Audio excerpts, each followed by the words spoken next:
আরে তোমার এখন বয়সটা কত? 16-17 বছর বয়স তোমার। ভালোবাসার সময় তো বয়স দেখোনি, এখন কেন বলছো? ভালোবাসার সময় তো মুড দেখতে হয়, তাই না?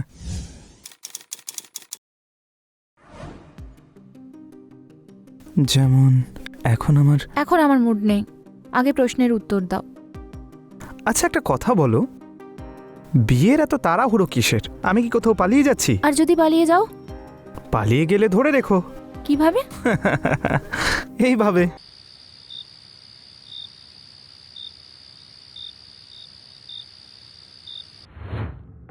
তুমি বিয়ে কবে করবে?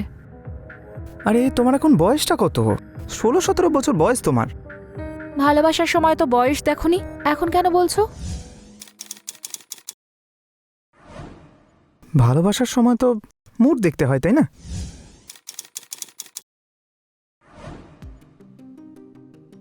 যেমন এখন আমার মুড নেই। আগে প্রশ্নের উত্তর দাও। আচ্ছা, একটা কথা বলো, বিয়ের এত তাড়াহুড়ো কিসের? আমি কি কোথাও পালিয়ে যাচ্ছি? আর যদি পালিয়ে যাও?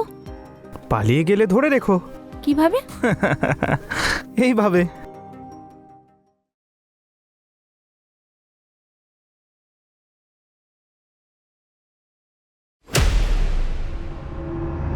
তুই?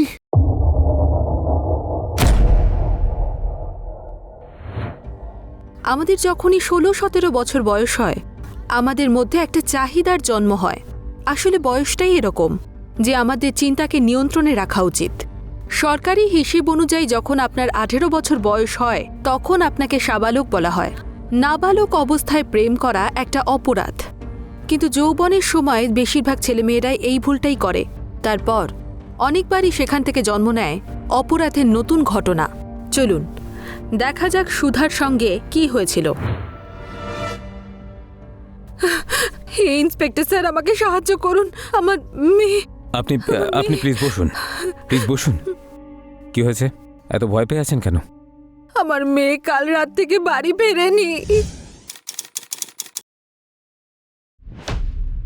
চলে আসবে, হতে পারে কোনো বন্ধু বা আত্মীয়র বাড়িতে গেছে। না না, ওর 16 বছর বয়স, ওর কোনো বন্ধু টন্ধু নেই, শুধু ওই অপদার্থ ছেলেটা ছাড়া। কে? ওর নাম বিকাশ স্যার। আমার মেয়েকে ওর ভালোবাসার জালে ফাঁসিয়ে রেখেছে, আর ও লুকিয়ে লুকিয়ে এসে দেখা করে। আমার খুব ভয় করছে, ও আবার আমার মেয়ের সঙ্গে কিছু করবে না তো? দেখুন, আপনি ভয় পাবেন না।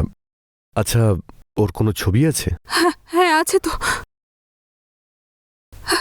এই যে।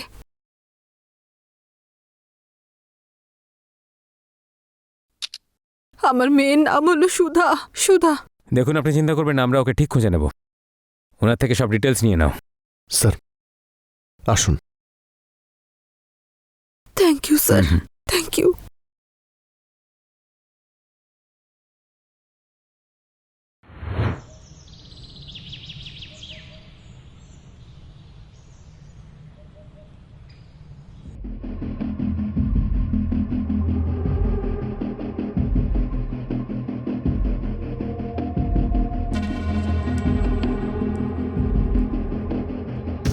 কিছু জানতে পারলে? কোথায় ও? কিছু জানলে? না, ওকে কোথাও পেলাম না। কেমন বাবা তুমি? বাবা হওয়ার কোনো কর্তব্যই পালন করো না।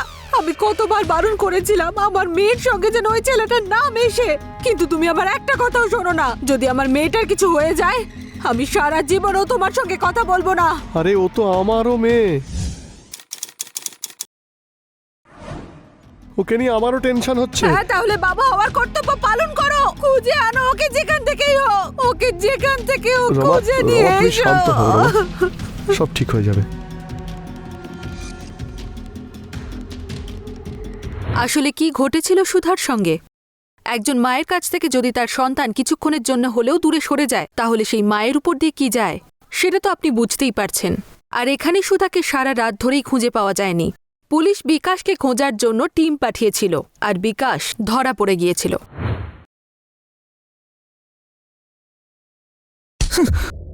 বল, সুধা কোথায়?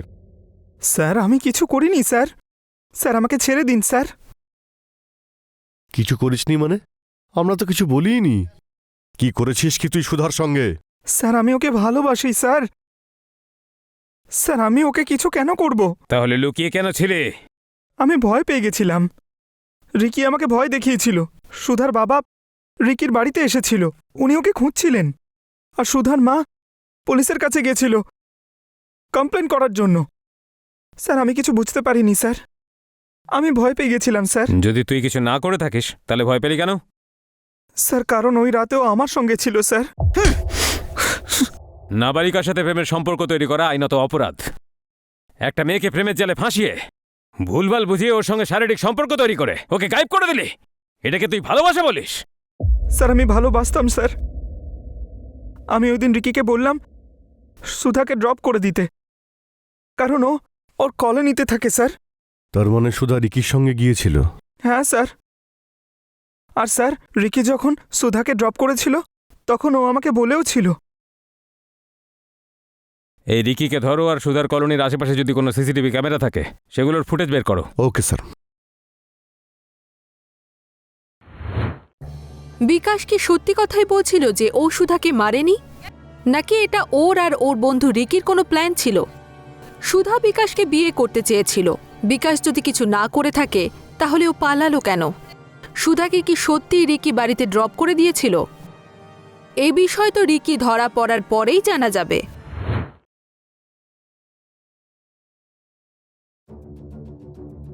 চিজ সি, হ্যাঁ নাইস। তাই না? সো কফি তো শেষ হয়ে গেল, এবার ঘুরতে যাই। ঘুরতে? হ্যাঁ। কত রোদ উঠেছে, এই মিষ্টি মুখটাতে একেবারে ট্যান পড়ে যাবে। একটা কাজ করি, রিকির ওখানে যাই। কি বারবার রিকির কাছে? আমি যাব না। আর আমি জানি তুমি ওখানে কেন যেতে চাও। যখন জানোই তাহলে তো খুবই ভালো ব্যাপার। আরে লাগছে, ছাড়ো। এত নরম তুমি? আমি না ভীষণ সেনসিটিভ। আমার বাবা না আমাকে খুব আদর দিয়ে মানুষ করেছে। হ্যাঁ হ্যাঁ, জানো আমার বাবা আমাকে রোজ হান্টার মারতো। হ্যাঁ সে তো আমি জানি। হ্যাঁ কে রে? তোর বাবা? তোকে বলেছিলাম না আমার মেয়ের সঙ্গে তুই আর দেখা করবি না, তাও তুই আমার কথা শুনিসনি। আজকের পর থেকে আমার মেয়ের আশেপাশে যদি তোকে দেখি তাহলে তোকে আমি মেরে ফেলবো। আর তুই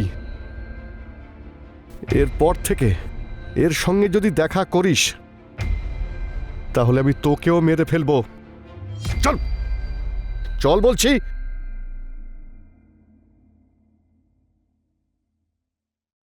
ওই দিনই যদি ওই ছেলেটার নামে পুলিশে কমপ্লেন করতাম তাহলে আমার মেয়ের এই বিপদ হতোই না।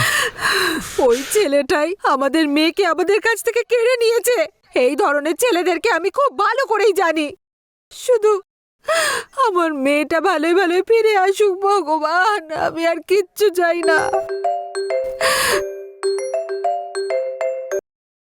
হ্যালো, কি?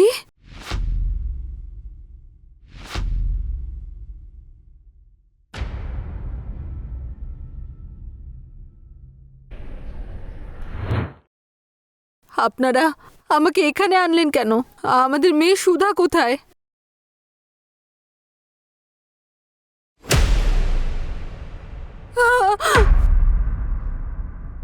না, আমার মেয়ে, আমার মেয়ে, আমার মেয়ে সুধা, আমার মেয়ে। দেখুন, নিজেকে সামলান। আমরা সুধার লাশ একটা বস্তায় পাহাড়ের পাশে পেয়েছি। কিছু বাচ্চারা ওখানে ট্রেক করতে গেছিল, ওরা বস্তাটা দেখেছিল আর ওটা থেকেই লাশটা বেরিয়েছে। শনাক্তকরণের পরে জানা গেল যে লাশটা সুধার। খুন করেছে ওই শয়তানটা, আমার ফুলের মতো মেয়েকে খুন করেছে।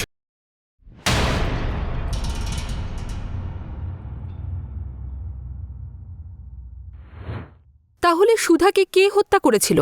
সুধাকে পাওয়া যাচ্ছিল না, সেই জন্য ওর বাবা মায়ের আশা ছিল যে ও ফিরে আসবে।